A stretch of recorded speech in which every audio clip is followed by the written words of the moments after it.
Dear students, आज हमारा topic of discussion है future perfect continuous tense. Future perfect continuous tense में structure और फंक्शन ये आपके सामने है। विल शेल के बाद हैव और उसके बाद फिर बीन और वर्ब की आईएनजी फॉर्म आती है। नॉट के लिए विल शेल के बाद नॉट आ जाएगा और इंट्रोगेटिव के लिए विल शेल स्टार्ट में चला जाएगा।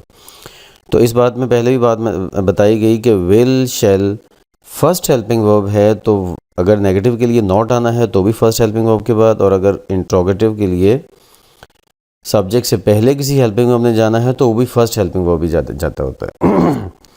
फंक्शन की तरफ जब हम आते हैं तो इसका फंक्शन एक ही है कि फ्यूचर का किसी टाइम होगा कोई, उस टाइम से पहले कोई काम हो रहा होगा किसी भी टाइम, किसी सर्टेन पीरियड ऑफ टाइम के लिए, और फिर उसके बाद भी वो काम चलता रहेगा और कहीं बाद में एंड होगा। अच्छा, इस बात को समझने के लिए हम ज़रा ये एग्जांपल लेते हैं ताकि ये बात हमें ज़्यादा समझ आ जाए। By the next month we shall have been living here for 4 years।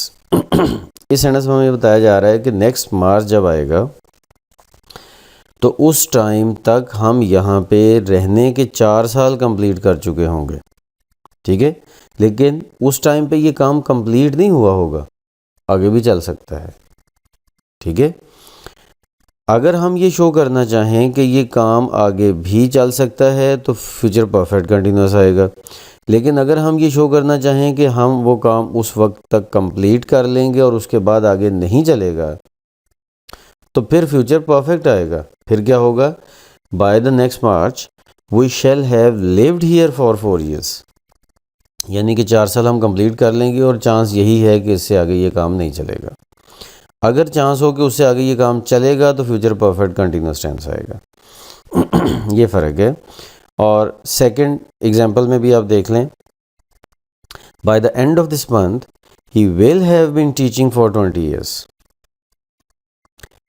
कि वो मतलब जब नेक्स्ट मंथ आएगा, सॉरी दिस मंथ, इस मंथ के एंड तक, एक हमने फ्यूचर का टाइम डिसाइड किया कि इस मंथ का एंड, अच्छा अब उस टाइम तक टीचिंग के 20 years कंप्लीट हो जाएंगे, लेकिन ये नहीं है ज़रूरी कि जी वो काम बस 20 वो कंप्लीट हो जाएगा, वो आगे नहीं चलेगा।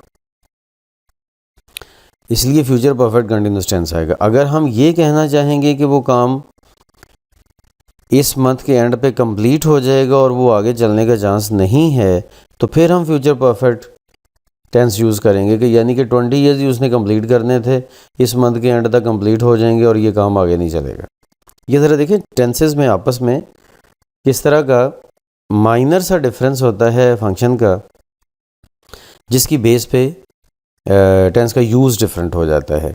तो हमें इन सारे डिफरेंसेस को अच्छी तरह से समझना है, अंडरस्टैंड करना है, ताकि हम ये देख सकें कि किस सिचुएशन में कौन सा टेंस अप्लाई होता है। यही है वो कन्फ्यूजन जिसकी वजह से स्टूडेंट्स जो हैं वो टेंसेस के टॉपिक को बड़ा डिफ़िकल्ट समझते हैं। तो हमारा ये टॉपिक यहाँ पे कंप्लीट होता है।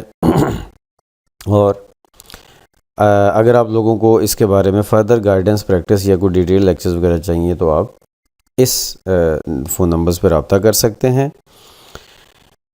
इसके बाद हम ये हमारे टेंसेस के सीरीज़ का एक लास्ट लेक्चर था, तो इसके बाद हम फ़र्दर आगे जो इस सीरीज़ के लेक्चर जो आगे लेके आएंगे उसमें हम कुछ सेंटेंसेस को ला के कंपेयर करेंगे कि उसमें कौन सा वाला टेंस आएगा। तो दैट्स इट फॉर टुडे। अल्लाह हाफिज़।